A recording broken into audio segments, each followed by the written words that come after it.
Hello বন্ধুরা, আমরা ত্রিপুরার মানুষ কিন্তু কম বেশি সবাই শূকরের মাংস খায়। আর তার মধ্যে আমিও একজন, যে শূকরের মাংস আমার খুব পছন্দ। আর আমি বাড়িতে আসলে মা আমার জন্য শূকরের মাংস আনবে। আর আগে তো মা নিজে রান্না করে খাওয়াতো, বাট এখন আমি নিজেই শিখে নিয়েছি।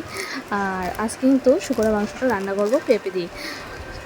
আর তোমরা এমনিতে কিন্তু পেঁপে আমার খুব একটা পছন্দ নয়, তাই আমি চিকেন বা শূকরের মাংস আনলে পেঁপে দিয়ে কিন্তু রান্না করে খাই।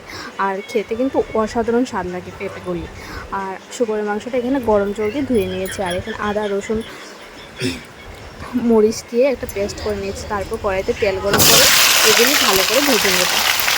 আর তোমরা কে কে আগে পেঁপে আর শূকরের মাংস দিয়ে এরকমভাবে তরকারি করে খেয়েছো অবশ্যই কিন্তু জানিও। আর তোমাদের খেতে কেমন লাগে সেটাও জানিও। তারপর সব কিছু ভালো করে মিশিয়ে নেব।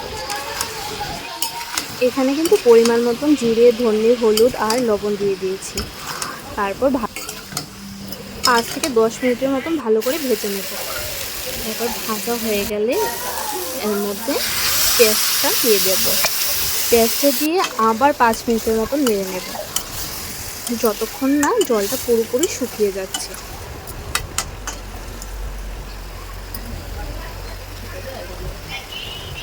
এই পর্যায়ে কিন্তু পেঁপেগুলি অনেকটাই কিন্তু সেদ্ধ হয়ে গেছে। এখন ভালো করে আরও নেড়ে চেড়ে নেব। যত কষানো হবে তত কিন্তু খেতে ভালো লাগবে। তারপর শূকরের মাংসটা আবার দিয়ে আবার ভালো করে নেড়ে চেড়ে নেব। এই পর্যায়ে কিন্তু 20 থেকে 30 মিনিট ভালো করে কষিয়ে নেব।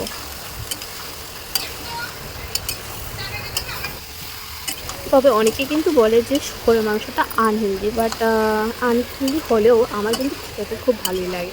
তবে অনেক মেয়েরাও খায় না, কিন্তু আমি সেই মেয়ে যে খুব কম পরিমাণে হলেও কিন্তু আমার খেতে হয়। সবসময় কিন্তু চিকেন বা মাটন ভালো লাগে না, মাঝে মধ্যে একটু অন্যরকম টেস্ট কিন্তু পছন্দ। আর যারা এখনও পর্যন্ত এরকমভাবে রান্না করে খাওনি, তো তাদেরকে বলবো অবশ্যই কিন্তু এরকমভাবে একবার রান্না করে খেয়ে দেখো। খেতে কিন্তু অসাধারণ স্বাদ হয়।